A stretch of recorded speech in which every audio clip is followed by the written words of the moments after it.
Pro kabaddi 2025 சீசனின் முதல் வார போட்டி விசாகப்பட்டினத்தில் நடைபெற்று வருகிறது.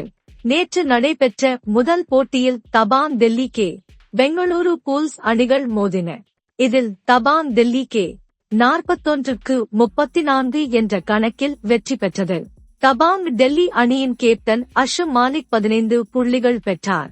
நீரஜ் நன்வால் 7 புள்ளிகளும், சுர்ஜீத் சிங், சவுரவ் நந்தல், பசேல் அட்ராசலி ஆகியோர் தலா 3 புள்ளிகளும் பெற்றனர்.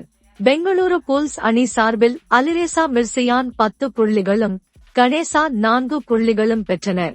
ஆகாஷ் ஷிண்டே 3 புள்ளிகள் பெற்றார். மற்றொரு ஆட்டத்தில் ஜெய்ப்பூர் பிங்க் பந்தர்ஸ், பாட்னா பைரேட்ஸ் அணிகள் மோதின. இதில் 39-36 என்ற கணக்கில் ஜெய்ப்பூர் பிங்க் பந்தர்ஸ் வெற்றி பெற்றது.